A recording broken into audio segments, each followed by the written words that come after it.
Today I have 5 tips for you on how to be more confident on camera, because in the calendar year 2024, video content is king. Not only can it make your content more engaging, but being confident on camera can also give you the ability to build your own brand. Once you get good enough, or basically confident enough, you can start posting on more serious platforms like YouTube and LinkedIn. Put yourself out there, and I promise you're going to attract some good people. Tip number 1, you got to practice, and also embrace imperfection. Now, when you talk to the camera and you get so good at presentations that you memorize every single word, you get every single thing right, and you just sound basically like a robot, and you're not letting your natural self shine through. If there's a couple of mishaps, a couple of bombs, you just got to leave those in, because that's part of what makes you human, and the entire point of doing this is to build a human connection. Another fantastic way to practice being confident on camera is simply to send video messages to your friends and family. So rather than a text, you can simply just pull out your phone, you can hit record and say,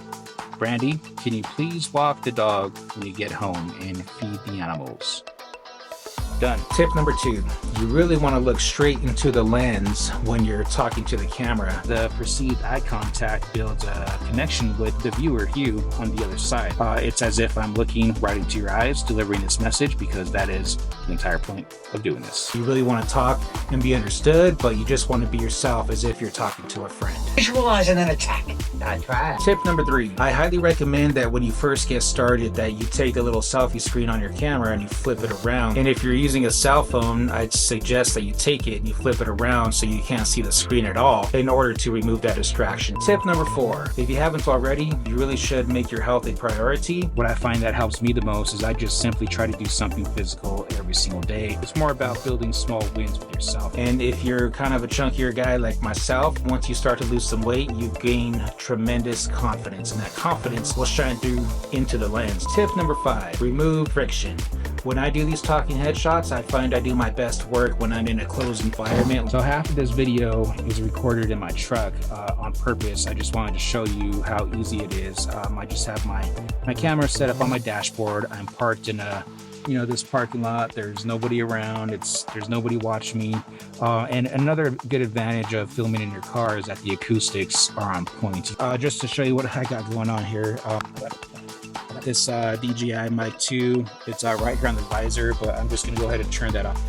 Now I'm recording directly on the internal mics on my camera, and because I'm inside this vehicle with the laminated windows, just a really tight closed environment, this is one of the best possible acoustic places you can actually talk to a camera. I even have a mount and a camera and a microphone set up here permanently, so that when I'm ready to do it, all I got to do is turn on the camera and press record.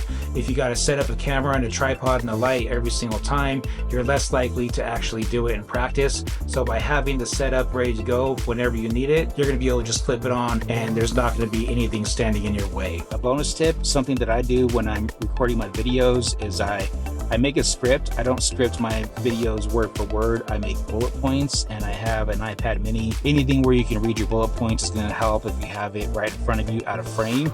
Now I'm going to go ahead and switch to my cell phone on my not the greatest lens on my forward facing camera, but I just want to show you what I got going on here. So check this out. I got my Osmo Pocket 3 set up on the dashboard with active track on, so it's staring at my beautiful mug. And then I got right in front of that my notes, right? So I use GoodNotes, and I have things that I wanted to say.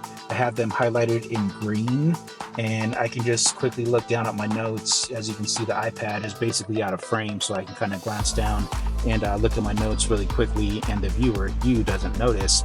So really, I find that knowing what you're going to talk about ahead of time is something that you want to get in the habit of if you want to fumble, or I guess not fumble your words so much like I just did there. So thank you for tuning in. Peace.